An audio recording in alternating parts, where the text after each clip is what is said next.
Alright, today we learn Antihero by Taylor Swift, a song that is giving a lot of people some headaches on ukulele because it's got some chords that can be difficult to navigate to if we're first getting started out. Okay? So, it's only 4 chords, and the order of these chords never actually change, but we're going to do a very easy way to do this, and then maybe like a more official way to do this. Talk about the strumming pattern and the counting, everything. Let's get started. First chord, A major. Okay? So, it's your middle finger, 2nd fret on the 1st string, pointer finger, 1st fret on the 2nd string, and then open and open on the 3rd and 4th strings, okay? So let's just go into the first 2 chords first, and then we'll talk about the strumming chords, the strumming of the chords in 2 different parts, right? So there's A major. This is going to go to E major. This is in the key of E major, which we're going to talk about later. But basically, if you look it up, it's going to show you to play an E major like this. The 4th fret on the first 3 strings. You can use different fingers. You can use 1 finger if you want. And then your pointer finger on the 2nd fret of the 4th string. Now again, that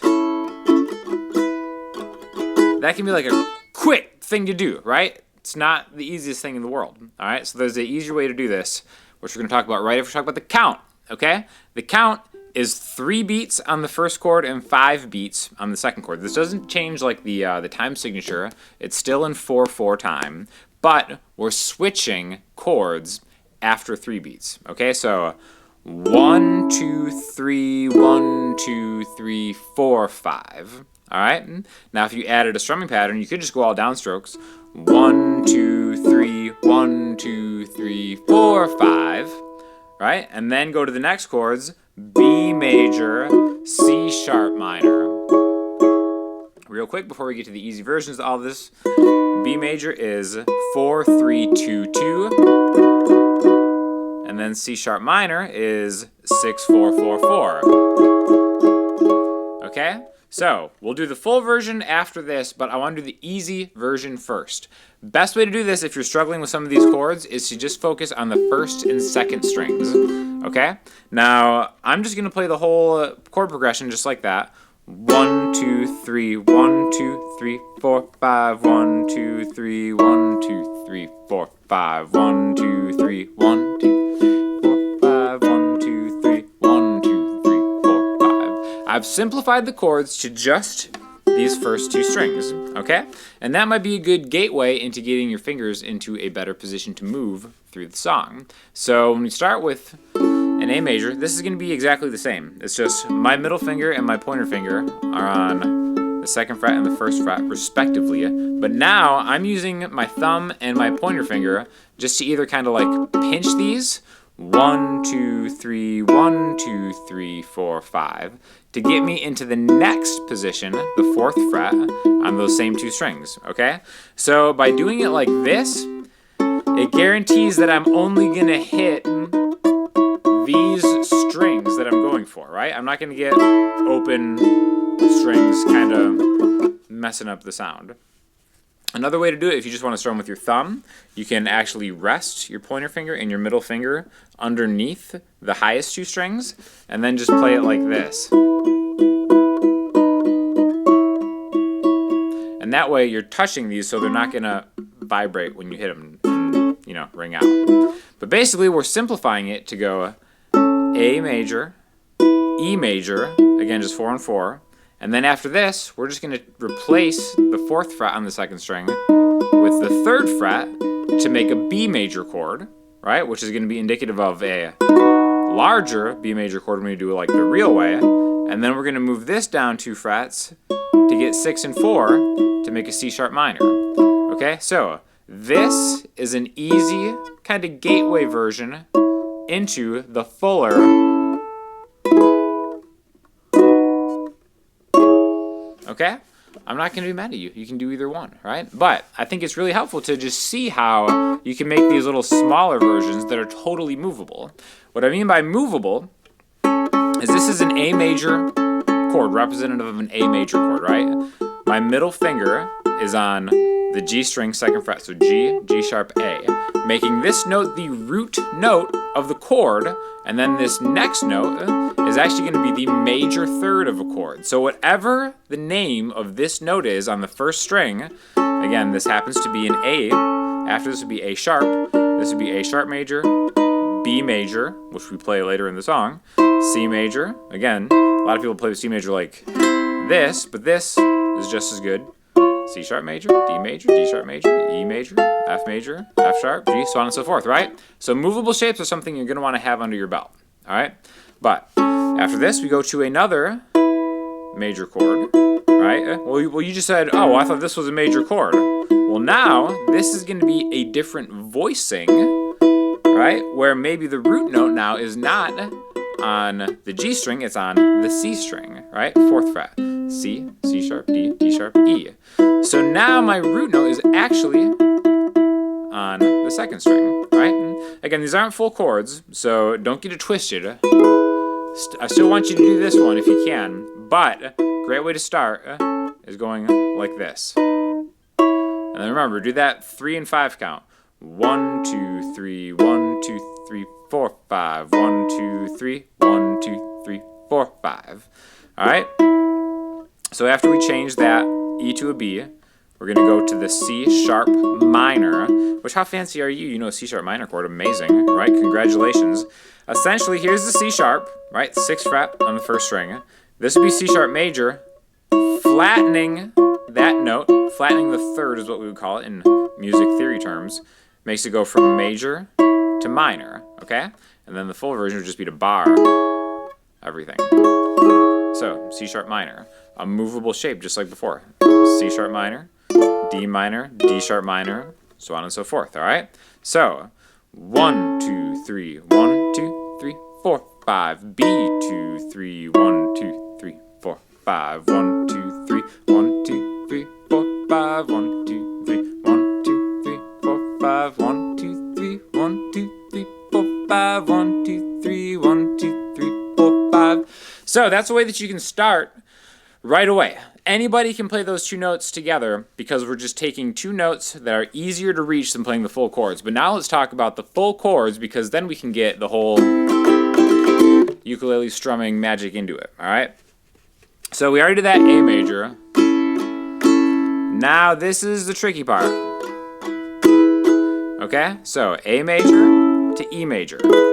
I would actually concentrate on just your middle finger rising, ascending, just like Taylor Swift up the charts, 2 frets higher, and having your ring finger and your pinky kind of combine behind it, and then have your pointer finger drag up the rear on there, right? 1, 2, 3, 1, 2, 3, 4, 5. The tough part about this is going from here and then getting these front loaded and have your pointer finger grab that on time. But guess what?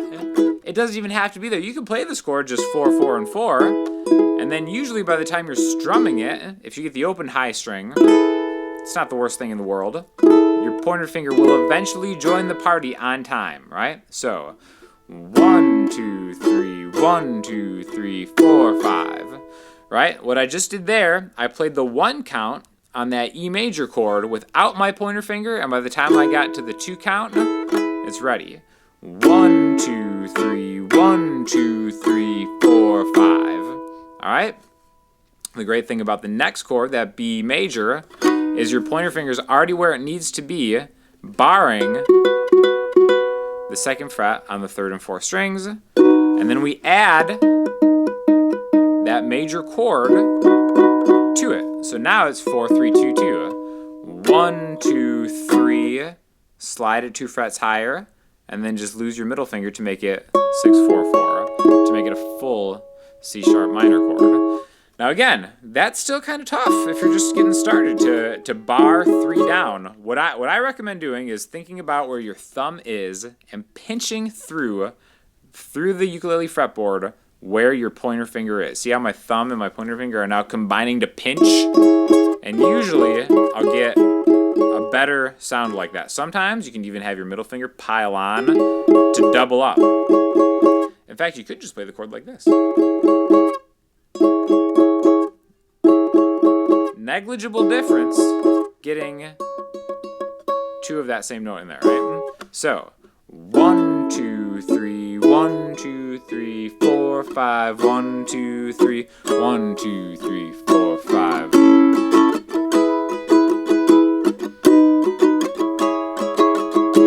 Okay, Okay, so that's kind of like more of a traditional strumming pattern.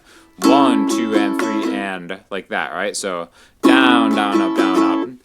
I would not encourage you to think of down, down, up, down, up. Think of 1, 2, and 3, and, because that's how we would count it musically. Remember, all the downstrokes are going to be the number. The word and is going to be an upstroke. So 1, 2, and 3, and is actually better information to try to remember than down, down, up, down, up. Because we're also getting the count, the number of the count, and also just kind of like a very steady 1, 2, and 3, and. Because if you just go down, down, and down, up, it doesn't really give you like a speed. Down, down, up, down, up. You know, that would be a down, down, up, down, up, but it's not a 1, 2, and 3, and, right? So 1, 2, and 3, and 1, 2, and 3, and 4, 5. Okay?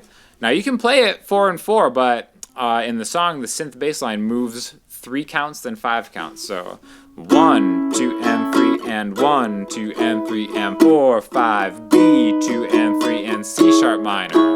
4, 5, 1, 2, and 3, and 1, 2, and 3, and 4, 5, 1, 2, and 3, and 1, 2, and 3, and 4, 5. The nice thing about that 5 count is you can actually abandon the chord on the 5 count to get back to the 1 count of the next chord, okay? Now, I still want you to count it, but it's going to buy you time to get to the next count. What I mean by that is, let's start on the A. 1, 2, and 3, and 1, 2, and 3, and 4, 5, 1, 2, and 3, and 1, 2, and 3, and 4, 5, 1, 2, and 3, and 1, 2, and 3, and 4, 5, 1, 2, and 3, and 1, 2, and 3, and 4, 5, 1, 2, and 3, and 1, 2, and 3, and 4, 5, 1, 2, and 3, and then back to the 1, 2, 3, 1, 2, 3, 4, 5, 1, 2, 3, 1, 2. Another nice thing about knowing the simpler 2-string way to do it, along with the full chord thing, is for a song that does not change chords, like this one, maybe for the verses, you could do it this way. And then for the chords,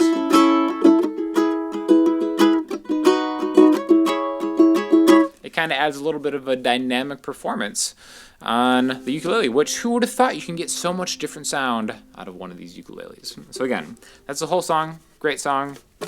Also a great way to just like learn the names of these chords in the key of E.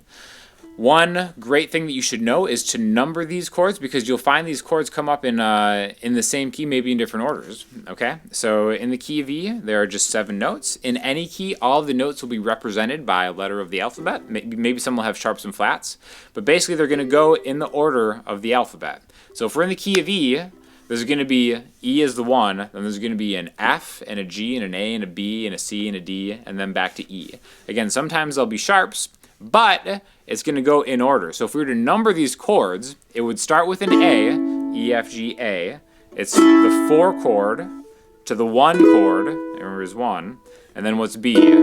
E, F, G, A, B. The 5 chord to the 6 chord, C, C sharp, right? So it is a 4, 1, 5, 6 progression.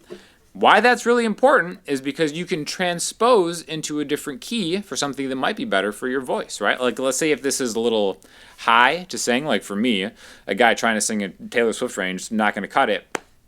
I could lower it by going to like a key a couple down, right? So maybe I want to play it in the key of D, and then I could play a 4, 1, 5, 6 in D. So I start with D. D is 1. I need to start with 4. D, E, F, G. I can start with G, right? So that's my first chord, the 4 chord, and then I go to a D major, and then it's like, all right, what's a 5? A. What's a 6? B minor. So maybe that key works better for my voice if I'm doing it. The 4 chord to the 1 chord, to the 5 chord to the 6 chord, right? And that all comes from numbering chords. So I can do some more lessons on that if you guys are interested. But a great song, just in general, a great song to learn on the ukulele, and one to talk about music theory to help you learn other songs. So thanks for checking it out. I'll talk to you soon.